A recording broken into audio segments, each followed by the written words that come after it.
அது ஒரு முக்கியமான பிரச்சனை. ஒவ்வொரு திருவையாறு தெற்கு ஒன்றிய திமுக சார்பில் நடைபெற்ற பாராளுமன்ற தொகுதிகள் மறுசீரமைப்பு குறித்தும் அதனால் தமிழகத்துக்கு ஏற்பட உள்ள பாதகம் குறித்தும் பாராளுமன்ற உறுப்பினர் திருச்சி சிவா அவர்கள் ஆற்றிய விளக்க உரை. மொத்த 543 மக்களவை உறுப்பினர்கள் இந்தியாவில். இனிமேல் 848 என்று அது உயரப்போகிறது. இதை மனதில் வைத்துதான் நரேந்திர மோடி புதிய நாடாளுமன்ற கட்டடத்தை கட்டிய பொழுது அதில் மையமண்டபம் வைத்து கட்டவில்லை, ஆனால் பெரிய நாடாளுமன்றத்தை 1000 பேர் கொள்ளக்கூடிய அளவிற்கு கட்டி வைத்திருக்கிறார். இந்த 848க்கு ஏற்ப மக்கள் தொகை அடிப்படையில் பிரித்தால் 8 இடங்கள் போகும் என்று முதலமைச்சர் சொல்கிறார். அதையும் தாண்டி இந்த 848 என்ற அளவிலே பிரித்தார்களானால் நமக்கு 22 கிடைக்க வேண்டும், ஆனால் 10 தான் கிடைக்கும். அதைத்தான் அமித்ஷா சொல்லிவிட்டு போயிருக்கிறார். உங்களுக்கு இடம் குறையாது என்று அவர் சொன்னதின் நோக்கம், இந்த 848 மக்கள் தொகை அடிப்படையில் பிரிக்கிற போது நமக்கு 10 கூடுதலாக கிடைக்கும், ஆனால் நியாயமாக கிடைக்க வேண்டியது 22. ஆனால் அதே நேரத்தில் உத்தரப்பிரதேசம், பீகாரை சார்ந்தவர்கள் 40 இடங்களை எளிதாக பெறுவார்கள்.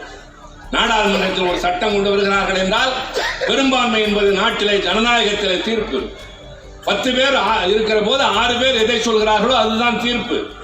ஆக அவர்கள் அதிகமாக வந்து விடுவார்கள். ஆனால் என்னதான் நியாயமாக தென் மாநிலங்களை சார்ந்தவர்கள் குரல் கொடுத்தாலும், நாங்கள் கரடியாய் கத்தினாலும், என் அண்ணன் பாலு தனக்கே உரிய பாணியில் சீறினாலும், நான் எனக்கே உரிய தன்மையோடு அங்கே பேசினாலும் எங்கள் எண்ணிக்கையின் காரணமாக முக்கியமான பிரச்சனைகளில் தோற்று போவோம். எனவே அதையும் எதிர்க்கிறோம் என்பதுதான் இன்றைக்கு முதலமைச்சர் தன்னுடைய பிறந்த நாள் விழாவில் சொல்லி இருக்கக்கூடிய செய்தி. ஆக நான் எல்லோரையும் கேட்டுக்கொள்வேன், திராவிட முன்னேற்றம் என்ற கட்சி ஏதோ ஒரு தலைவனை புகழ்ந்து பேசுவதற்காக கூட்டம் நடக்கவில்லை. ஒரு தலைவனின் பிறந்த நாள் விழாவை கூட கொள்கைகளை முழங்குகின்ற, சாதனைகளை எடுத்து வைக்கின்ற, உங்களுடைய பிரச்சனைகள் என்ன என்பதை விளக்கி சொல்லி, பாதிக்கப்பட போவது நீங்கள், ஆனால் நீங்கள் களத்திற்கு வர வேண்டாம், உங்களுக்காக நாங்கள் இருக்கிறோம் என்பதை சொல்வதற்காக உண்டு. இந்த நாட்டு மக்கள் நடுத்தரவுக்கு வரக்கூடாது என்று தன் குடும்பத்தை நடுத்தரவிலே நிறுத்திவிட்டு பாடுபடுகிறவன் கருப்பு சிவப்பு கொடியை கையில் வைத்திருப்பான். இவ்வளவு நேரம் காத்திருந்த தாய்மார், நண்பர்கள், ஓரத்திலே ஒதுங்கி நிற்கக்கூடிய நடுநிலையாளர்கள் எல்லோரையும் பார்த்து கேட்பேன்.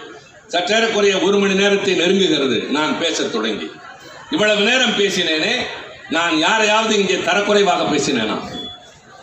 எடுத்தேன் கவிழ்த்தேன் என்று பேசினேனா? எல்லை தாண்டி பேசினேனா? இல்லை. காரணம், நான் முதலில் சொன்னதை போல் நான் கட்சியை வளர்க்க வந்திருக்கிறேன், பிறரை ஏச வரவில்லை.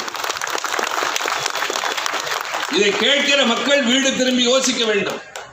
எத்தனை ஆண்டுகளுக்கு பின்னால் அமைச்சர் தாமோ அன்பரசன் திருச்சி சிவாவை அழைத்து வந்தார். அவர் நம்மிடையே பேசினார். என்ன சொன்னார்?